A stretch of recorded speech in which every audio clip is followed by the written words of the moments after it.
Brush lads, lasses, and everybody in between. My name is Tyler, and welcome back to Taps for Two. Like, the show kind of went on a hiatus there for a little bit. Just because of the holidays and work got super busy, so Andrew and I kind of have been focusing more on deck techs and gameplay, but we are back. I am joined by Andrew. Yeah, we're recording in the same room, which happens once in a blue moon nowadays. Yeah. And to dive back into Taps for Two, at the time of recording, we have Neon Dynasty has been fully released, and so we know the story, which means we know about Tamiyo. And so we wanted to talk a bit about that, as well as kind of look at things through that lens for, like, the future sets that we have coming out in Standard. So kind of focusing just on Magic's story. Yeah. I have my own theories that I would like to get into in this video, but we'll get into those. But first, just a reminder that if you like what we do here, please remember to shoot us a sub, leave us a comment, leave us a like. Tell us what Planeswalker you're either most excited to see completed or who you really don't want to see completed. We will cover our own on that later. But yeah, so like I was saying, at time of recording, we've gotten all of Neon Dynasty, which means our standard sets still for this year are Streets of New Capenna, Dominaria United, and Brothers War. And Dominaria United is kind of the one I'm most interested in.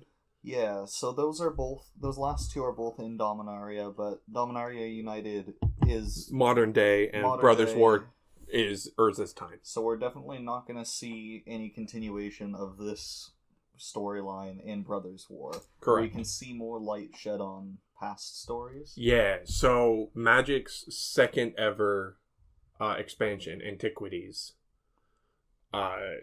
covered the Brothers War, but Antiquities also came out in 1994. Yeah. So it's going to be really cool to kind of see that through the lens of like what we have nowadays, like what we're able to do. Like, we now have mechs thanks to Neon Dynasty, and if you are familiar with the story, Dominar, like, Urza had mechs. Urza had power armor. I'm expecting three things in Brothers War. I'm expecting the return of mechs, just more of a focus on vehicles like we had in Neon Dynasty. I am expecting a return of equipment creatures that we were just introduced to in Neon Dynasty. Those would be really cool. And I also want to see an Urza Planeswalker card in Black Border. I'm trying to think if... he was a Planeswalker at the time. I'm hoping that we get a playable Mishra in Commander, because we have a Mishra, and he's Grixis. And he is technically playable, but he cares about having artifacts with the same name. Yeah. So there's really, unless, like, I mean, I'm the type of madman that absolutely would, for flavor reasons, build around Mishra. I feel like it would be a crime to have us return to that plot line and not have a card for both Mishra and Urza. Given that the Brothers War is literally... the reason it's called that is because it's Mishra versus Urza. And not only that, but we don't have blocks anymore, so it's one set. It's not going to be two or three. They need to do everything in one set. I hate that they changed to that so much. It has its benefits and its downsides. Like, they can do more in a year, but they also have to cram more into one set. Yeah. And it's both good and bad. Like, do you know how bad Tarkir block would have been if we had to do Khans of Tarkir, Fate Reforged, and Dragons all in one set? Yeah. Like, no. Go back.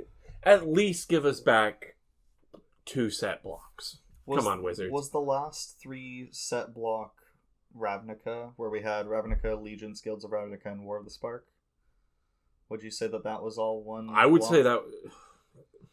Because it's all Ravnica. It is. In a row.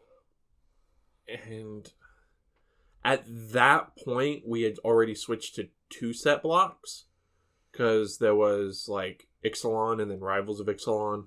I get that technically the 2 sets called Ravnica are a 2-set block, but I mean, War of the Spark. I personally would not include War of the Spark with Guilds of Ravnica or Ravnica Allegiance, but I can understand people that would. But that's neither here nor there. So yeah, Brothers War. Like, I think that's a good place to start, mostly because it's kind of going to be its own separate thing, because it doesn't really continue the story. But I do like that, because I didn't even think about that, bringing up the new stuff that Neon Dynasty gave us, except for the mechs, because I mean, I think even the piece of key art we have has a mech in it. Yeah, because they've done stuff like that recently. Like, Ikoria introduced keyword counters, and we've seen more of those going forward. And so, like, equipment creatures is a new thing. Yeah, so. Especially it's cool going back in time to these sets where they didn't have the means of doing stuff like that. Like, in Antiquities, equipment wasn't a thing. Yeah. That's why you get a whole bunch of, like, those artifacts that they tap, and you target a creature, and they give the creature a buff, and you can choose not to untap the artifact. And the creature keeps the buff so long as it's set. Those are kind of like the proto-equipment. Yeah. So it'll be really nice for all this, like, modern stuff that we have to finally, like, breathe more life into this older era.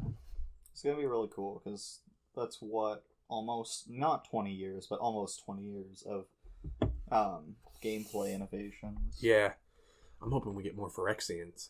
I think we will, because I'm pretty sure Mishra was completed, and that's why I think that's why he turned on Urza.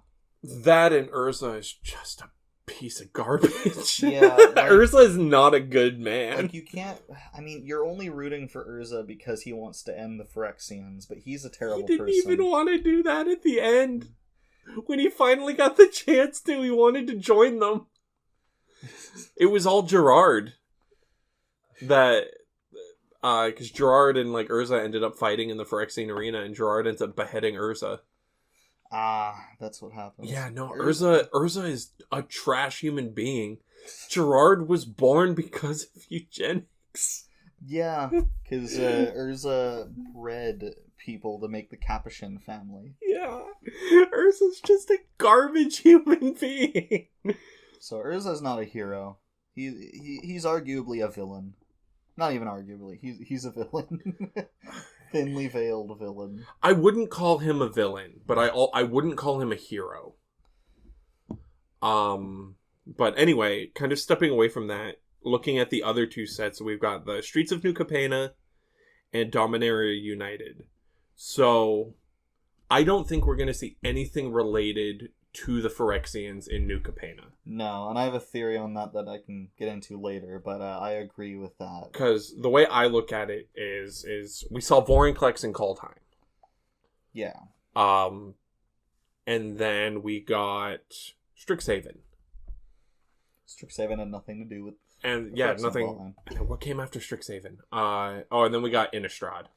We got Forgotten Realms. Oh, we got Forgotten Realms, and Forgotten Realms, that has nothing to do with the Magic It's story. a completely different canon.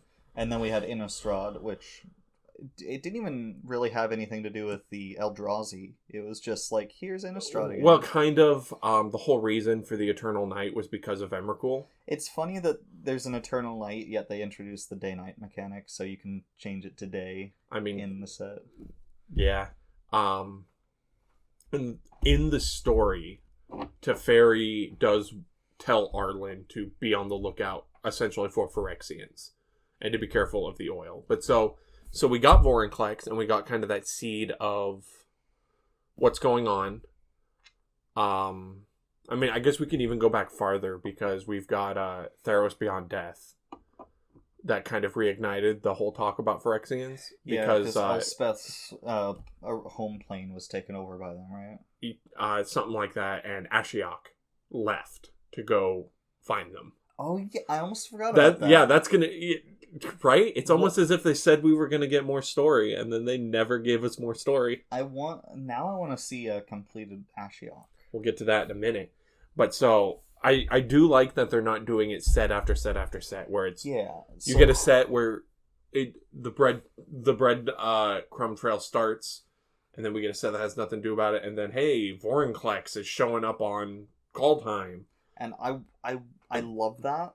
I want it to be a slow burn. I want this to be like a 5 or 6 year story. 100%. So, because it's so cool, I don't want it to be over yet. Exactly. I mean, we can even go back farther to Dominaria, like the set Dominaria, where the whole where Teferi joined the Gatewatch, but Karn didn't. And the reason that Karn didn't is because his battle is with Phyrexia. And he didn't want anything to distract him from that.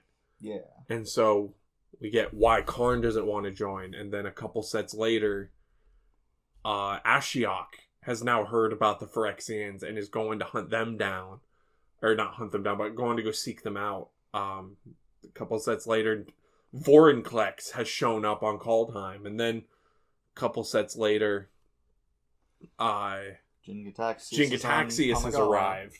And we finally see Tezzeret, and it's like, oh, like in Kaldheim we had our theories. It's like, this sounds like the planar bridge, but we don't know for certain yet. And I mean, we kind of knew for certain. The planar bridge's whole thing was that organic matter can't go through it. They could have also done the explanation of, oh, that's just how planar gateways work in general, and they could have been like, oh, that's why Moe becomes a statue when he planeswalks with it's like, oh, the Phyrexians rebuilt their planar gateways from the olden days, but there were other explanations that it could have been, but now it's confirmed that it's Tezzeret.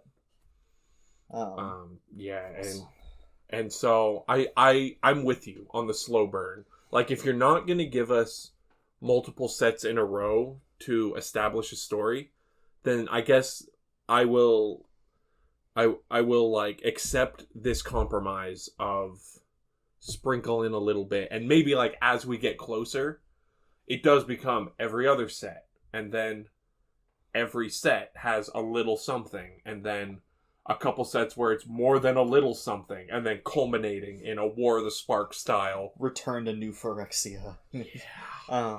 So my theory, New Phyrexia complete. My theory that ties into that is, so we had Vorinclex and Kaldheim. Kaldheim is based on Norse mythology and Norse culture. That was also the first set of 2021. I think so. Time means nothing. Because I think Zendikar Rising was the last set of 2020, and then we had Kaldheim at the start of 2021. Now we've had Neon Dynasty, which is based on Japanese culture, and we have Jin-Gitaxias, and it's the first set of the year. I think the first set of 2023 is going to be on some plane that has to do with some country's culture, and we're going to see another Praetor on that plane at the first set of the year. That's the interesting one, because the 3 Praetors that we have left are Elesh Norn, Urabrask, and Sheoldred. And of those 3, the only one that we know is still alive is Elesh Norn. Right, and it would be kind of dumb to see her so early unless they had bigger plans for the Praetors. Yes, I don't expect we will see Elesh Norn until we go back to New Phyrexia. Which then brings up, like, Urabrask doesn't like her.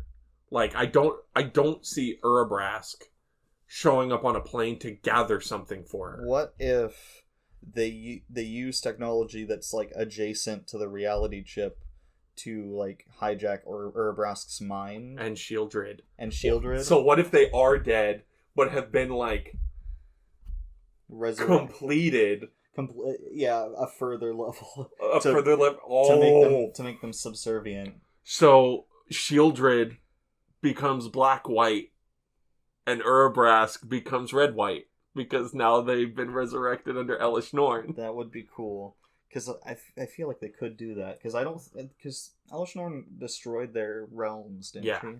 So they would not be loyal to her. They super wouldn't be. She has kind of a working relationship with Jin-Gitaxias, because they're both kind of intellectual. And then Vorinclex is just big stumpy. Well, that's the whole thing. Is Elish Norn, like I believe canonically, Elish Norn isn't worried about Vorinclex because he is so simple-minded that he is incredibly easy to manipulate. I would love for there to be like some flashback later on in the Phyrexian story that's just like, oh yeah, how did you get Vorinclex to follow you? And it's just Elish Norn beating the crap out of him. Well, it's not even that. I just imagine like, because you know that one he worships strength, right? Do you know that one comic from what's his name? He's got the sock puppet people, where it's like, hey, you see that guy over there? Yeah, he says that Sword Art Online's the best anime ever, and then the guy that's being whispered to is just angry. I just imagine Elish Norn going to Vorinclex and being like, hey, you see that world over there? Yeah. They don't believe in survival of the fittest. That would also be good. I would just like, because Elish Norn is like the lead. She's the leader of the Phyrexians now.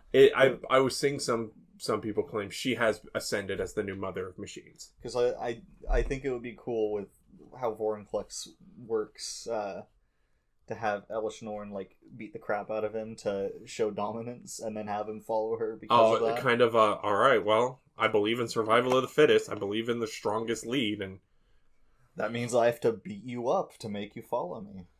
I don't want to go to Kaldheim. Someone has to. Yeah. Do you see? I'm wearing basically nothing. Like, I'm gonna freeze my schnitzels off. Like, you have fur on your back. You can go there, eat a bear, and I still find it hilarious, like, because the whole reason the planar gate didn't affect Jin-Gitaxias as much is because he's more metal. He's like all metal. I think because he's on one end and Vorinclex is on the other. Exactly, and they're just kind of like, it's a slider of metal to flesh. So maybe Elish Norn couldn't put herself back That's together. the other thing. Yeah. I just find it hilarious that when Vorinclex arrived on Kaldheim, all that was left was his bones. And it wasn't until a deer got close to him that it grabbed him. I want to see art of Vorinclex right after he gets the deer and he just has a little bit of meat on him, so he's just all big and lanky and thin. Just, I need to go find more creatures to eat. He's just kind of tumbling over himself. He's like, this is not what I would promise. Just, I want a 2-panel or a 3-panel comic of just him right before he goes, and he's big and beefy and he's ready to go, and he's like, all right, Vorinclex, just step through this portal and you'll be on a new world. And he goes, all right, cool. And as he's stepping through, she goes, oh, and by the way, it's going to destroy all of your organic matter. And he's just like, what? And then falls in. And he just falls to bones. And then the third panel, he just has the barest meat on. Or even not even that. It's just his pile of bones, and he's just got a word bubble that's just ... He's just upset. What if? Because I don't think every Praetor can do what Vorinclex did. I don't think they can all reassemble themselves. Because it's even pointed out while he's fighting Kaya. She tries to go punch him or stab him or something. So Vorinclex has 2 sets of arms. He's got his big arms and then he's got little ones. And it is Kaya is bringing up as they're fighting that the little arms will grab things and pull them into him and repurpose their matter for himself.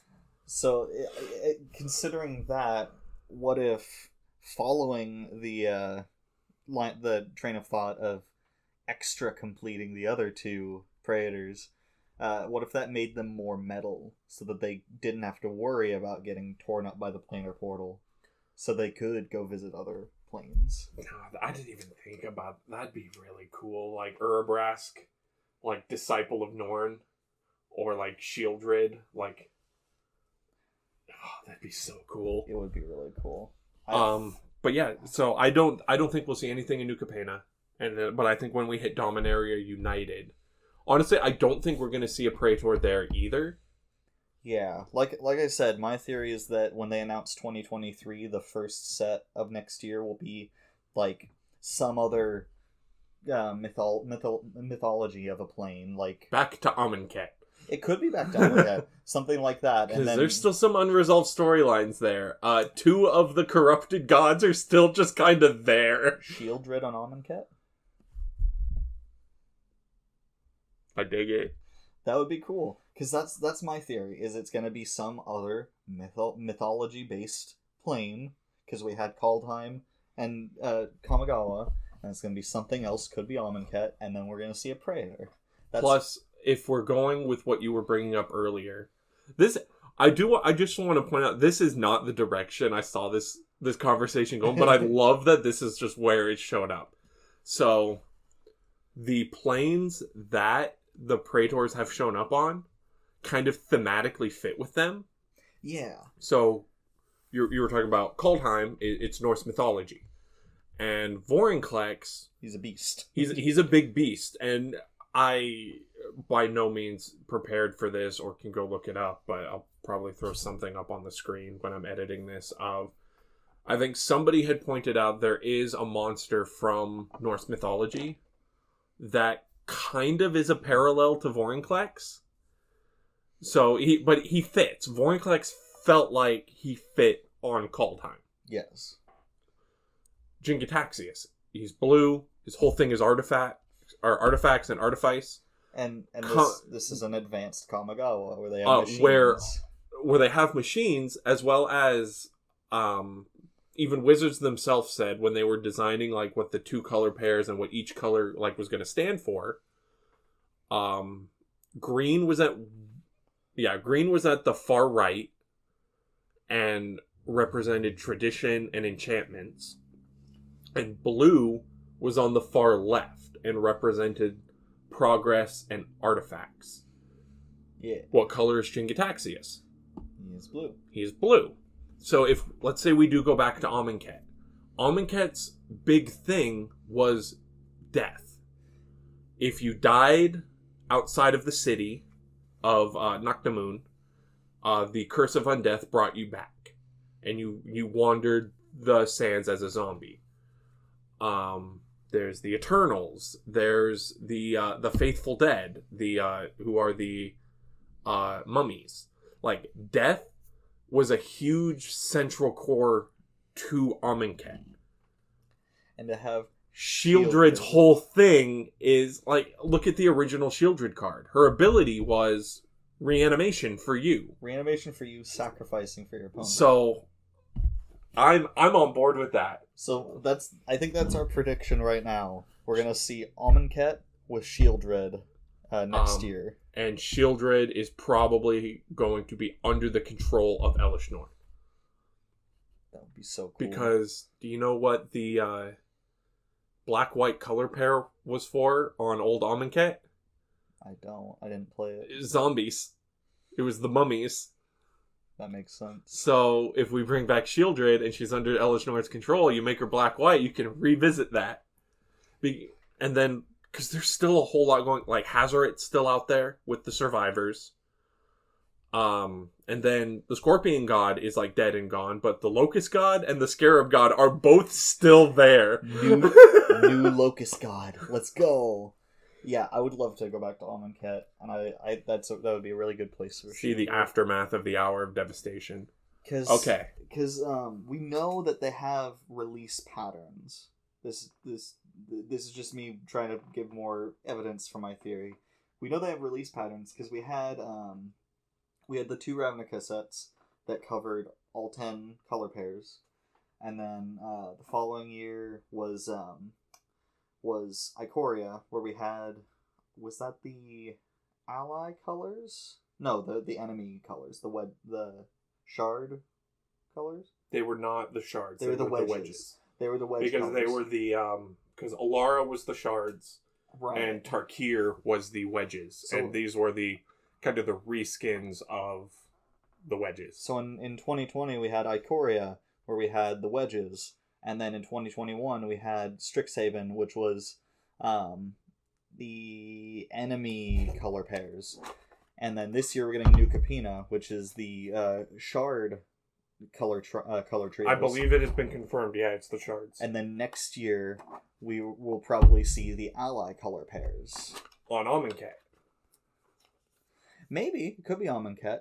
But yeah, I think that's a pattern, and that probably I'm sticking with first set next year, Phyrexian mythology.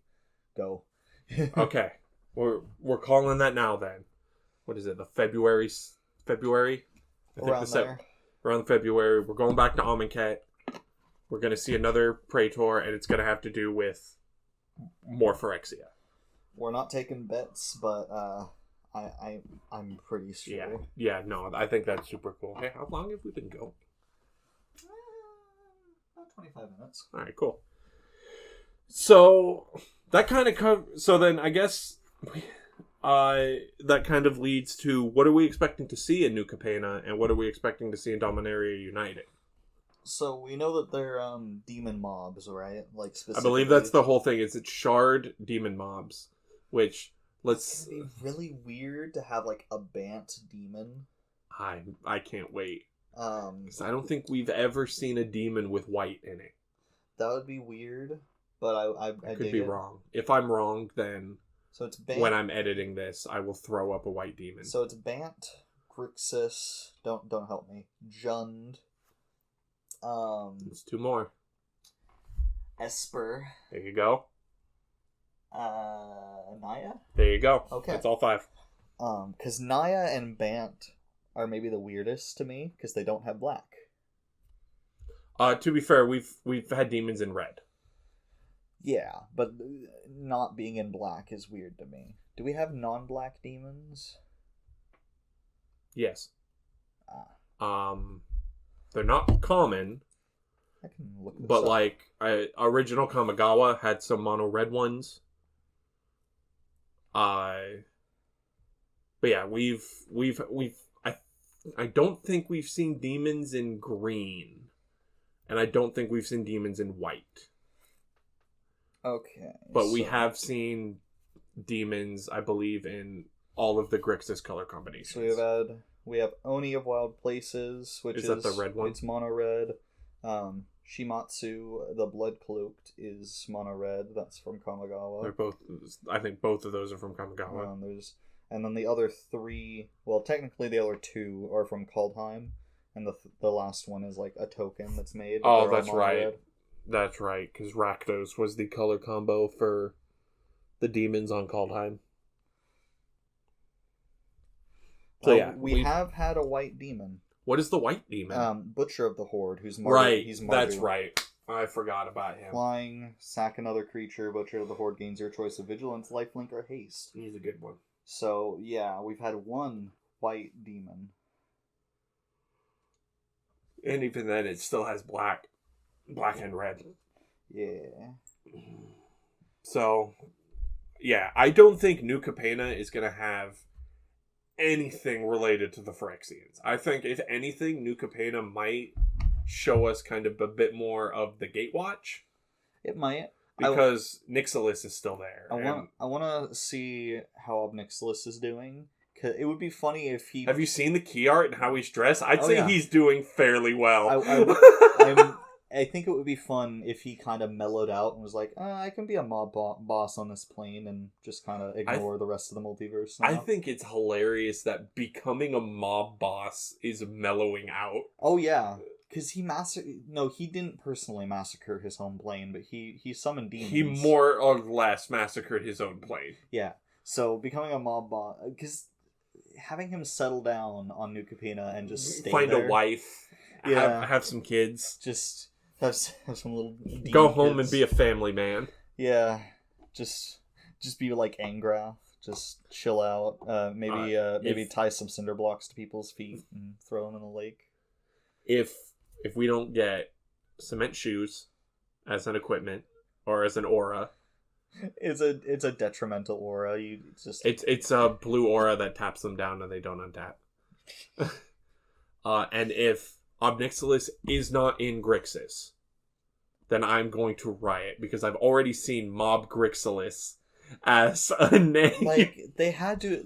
If we're coming up with it, you got to think that the people at Wizards. What is that supposed to mean? The people, because we don't design the game. But I'm saying, if we're coming up with it, then the people at Wizards had to have come across that wordplay while designing the set. Don't they design sets like 2 years in advance? Something like that. So they had better have thought Mob Grixilus at some point on the cutting room floor, and then if he's not there, I'm going to be mad, because that would mean that they found that idea and were like, no. Like, everything else lines up, but we're not going to do it. We're going to specifically do this to spite Tyler. We're not going to do Mob Grixilus. Well, because the other thing that interests me is Ob Nixilis has never been a color outside of black. Yeah, he's always been mono black. So it'd be weird. It would be weird, but also cool to see him in blue and red. Yeah, because I mean, it's happened before. Because like Nissa was always green, and then Amonkhet happened, and then we got green-blue Nissa. And now we've had a green-black Nissa. We've had like a red-white Ajani. Haven't we had a Teamer Sarkhan? Yeah, Sarkhan Unbroken. Yeah, and we've also had a Rakdos. And he's never been green or blue since. Yeah, we've had a Rakdos Sarkhan, we've had a Teamer Sarkhan. I think the only color Sarkhan hasn't been is white. Yeah, so it could happen. We also have Tamio, who was Bant, and then I think she was blue. She's been Simic, she's been Bant, she's been mono blue, and now she's back to Simic. Yeah. R.I.P. Tamio. Gee, Nashi, how come you get to lose two mobs? Friend? I finally found somewhere where I can make that image and show it to the world. I think Narset's also had that, where she's been Jeskai. She started as Jeskai, and then she went to Azorius, and then she went to Mono Blue. And then she went to Jeskai again. Yeah. Because there was Narset Transcendent. Or no, not Narset Transcendent. That was her first Planeswalker, but there was... We've had the Ikoria in our set. So her original creature from Tarkir was Jeskai. And then her Planeswalker from Tarkir was Azorius, and then her Planeswalker from War of the Spark was blue. And then, yeah, when we went to Ikoria, she was Jeskai again. I want to go back to Ikoria. I do too. I both want to go back, and I'm scared to go back. Because if we get more creatures with Mutate, Ghidorah's deck space is getting tighter and tighter every day. Yeah, that's still maybe one of the best sets in the last few years. I loved Ikoria so much. But, so yeah, New Capenna, I think, is going to be kind of like Strixhaven, in that it's going to be kind of a tangent from the story. It's going to be, alright, we just had all of this big stuff happen in Neon Dynasty. Now let's have a fun romp through mobster times. We're going to be focusing on the shards. And then we're going to come back to Dominaria, and everything is going to be screwed. Well, isn't Dominaria United supposed to be like... It's supposed to be more upbeat, isn't it? I know nothing about Dominaria United. With a name like that, I wouldn't be surprised. Like, I could see Karn trying to actually put together forces to go after Phyrexia, because right now Karn is looking for a plate. He's looking for a plate, or it's a bowl. I don't know what the Silex looks like. I think it's a bowl. I think it has a card, doesn't it? It might be. There's a couple of Silexes that do really funny things. Because I think the Golgothian Silex is the one I'm thinking of, where it's like destroy all cards that were originally printed in the Homelands expansion. In Antiquities. And yes, it's more of a bowl. Yeah, you can throw it up on your yeah, video. well, there's a couple of cards that do that, where they deal with they specifically call out card. There's another thing. I think it's Doom Chime. There's only one Silex card. Okay. And that's the Golgothian. Yeah, isn't that what Urza's Ruinous Apocalypse Chime. Pull up Apocalypse Chime real quick. Okay. Because I think that's the one that destroys all cards from Homelands. The Apocalypse Chime. Sacrifice it, destroy all non-token permanents with a name originally printed in the Homelands expansion. Yeah. I think that is hilarious. Isn't the card Urza's Ruinous Blast supposed to be Urza? It's him using the Silex, yes. Yeah. Because you can see it in the artwork. Because there was him using the Silex to kill Mishra, to stop Mishra. I think it was to stop Mishra, and then later on he had to like detonate all of his artifacts to stop the Phyrexians, and that's he did a lot of really bad stuff. I think that's when he died and Karn got his spark. That's as much as I love Magic lore, that was the bit that I'm scared to go into. New Karn creature card. Why would he be a creature? Because it's before in... Oh, are you talking about Brothers War? Yeah. Okay. I don't know if he was around for that, was he? Probably. Karn's old. But yeah, so I don't think New Capenna is going to have anything to do with this, and then we're going to come into Dominaria United, and Karn, famous pacifist, is going to be like, alright guys, we're going to war. New Capenna will be fun. It'll be a fun tangent from the story. It's like Strixhaven was super fun. Strixhaven was a really fun tangent. Nothing to do with the story. It's like, oh hey, Liliana. It was kind of tying up things for Liliana of like, this is where she's settled in. I'm happy for her. She's a teacher now. I don't think she's going by Professor Onyx anymore either, because I think her story ended with her saying what her real name was. Do you remember when that was announced and someone was like, hey, I think this is Liliana, and someone zoomed in on the Liliana line on the card was like, you don't say!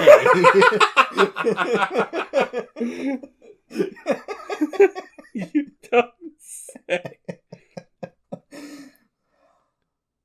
My god. It's gonna be fun. Here, let me see, because I pulled up this thing. Let me see if this has anything. Do you think we're gonna have a new Planeswalker? Well, we're probably gonna get a new real quick. Planeswalker. It's not been that long since we left Dominaria, but once again, on the precipice of returning there, this MTG set promises more classic characters with new versions, and should be a big boon to the Commander format, given the Planes' proclivity for legendary creatures. We don't know much about the set, but it seems it'll lead to some reason to revisit the past in the next 2022 MTG release, the Brothers War. So yeah, it's too far out. We don't know too much about what's going to happen. Yeah. I think they killed Yargle the last time we were on Dominaria. Oh, that's sad. I think he died fighting Muldrotha. Which one's Muldrotha again? The Gravetide? Oh, yeah. I'm pretty sure Yargle's dead. The last time we went to Dominaria, we had a lot of legendary creatures. That's Dominaria's whole thing. Yeah. So we're probably going to see a lot of cool stuff for Commander. Yeah, it's almost like I just read. This should be a big boon to the Commander format, given the Plains' proclivity for legendary creatures. Maybe I should pay attention when you say things, but also I don't feel like it. Bruh. It's not like we're in a podcast or anything. Alright. But yeah, no. So, I guess to kind of wrap things up, to kind of tie back the story and Phyrexia, what planeswalkers do you think could be next on the chopping block for getting completed? Because they gave Tamiyo a keyword that didn't specifically name her. It named this planeswalker. And they even have Jin Gataxias say, you won't be the last. Because I think we can take it off the table right now. Tibble is most likely getting completed. Because of his run-in with Vorinclex. Most likely, although there's a chance that he can't be completed without the reality chip. They have the reality chip. Yeah, but Tibble doesn't have it installed in him. Yeah, but they can get him. They can. That is a possibility, but it's not a guarantee, is all I'm saying. Okay, 3 planeswalkers.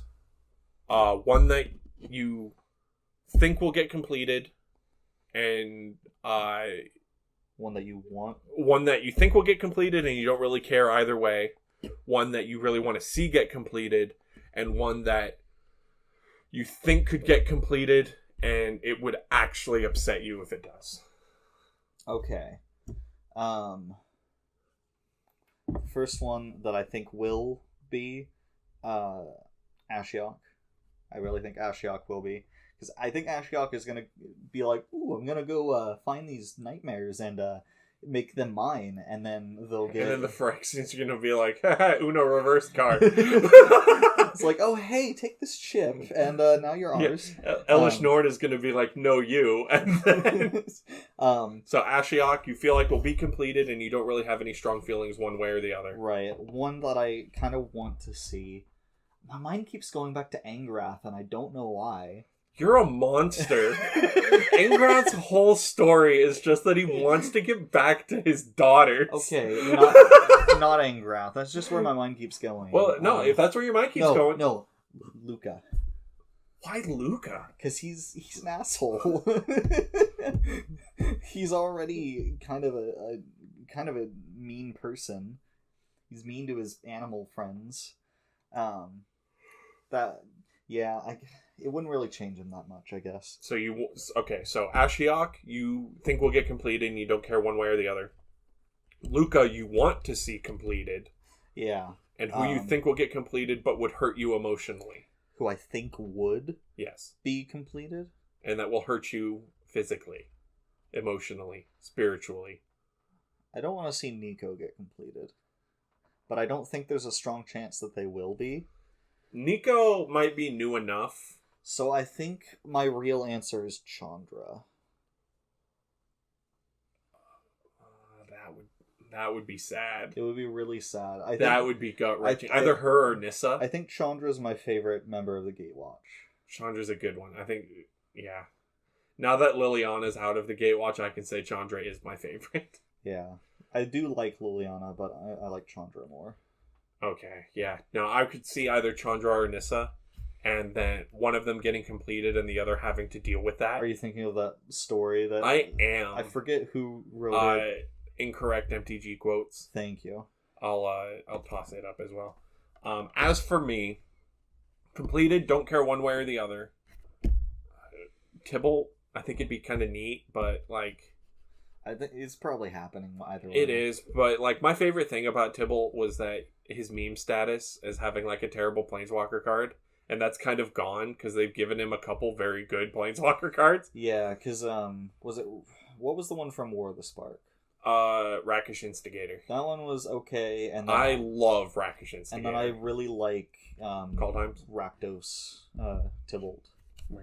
So I'm gonna say Tibble will probably get completed, and I don't really care one way or the other. I still need to brew Laugh to Exile with Kaldheim Tybalt. Laugh to Exile? Yeah, specifically with the showcase art where he's laughing. What is Laugh to Exile? It's just the name of the deck. Oh. Okay. So there. Johnny. I want to see him get completed. That would be cool. This poor guy. It would be sad. I want to see him because we've seen completed Leonin. Yeah. They're on New Phyrexia. Yeah.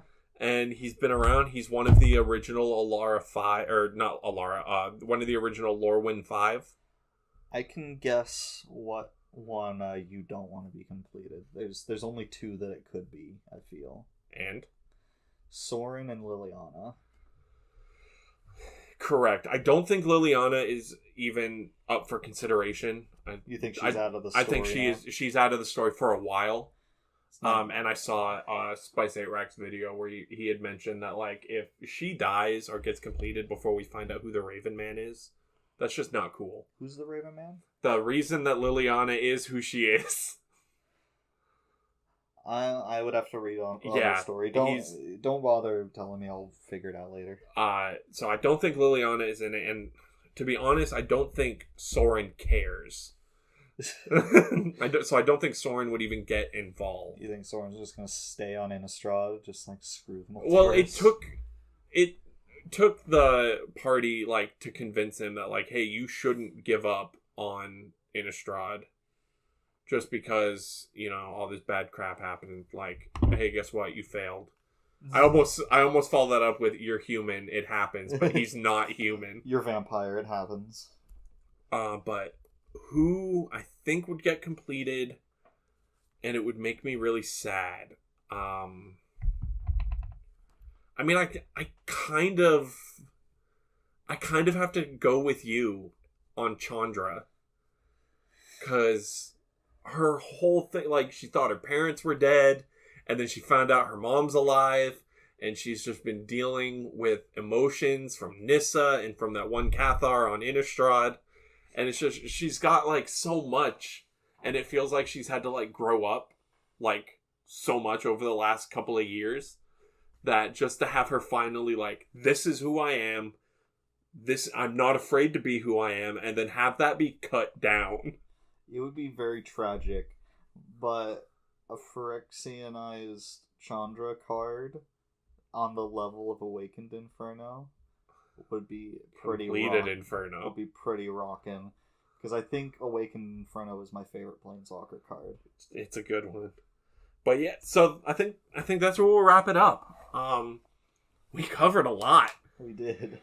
It's been fun. It has been. We need to start doing this more. We could do a video for... Dude, we should start a podcast. We should do an episode where I'm in the head for the non-standard sets. Yeah, definitely. But yeah, if I've been Tyler. I've been and will continue to be Andrew. We can hope.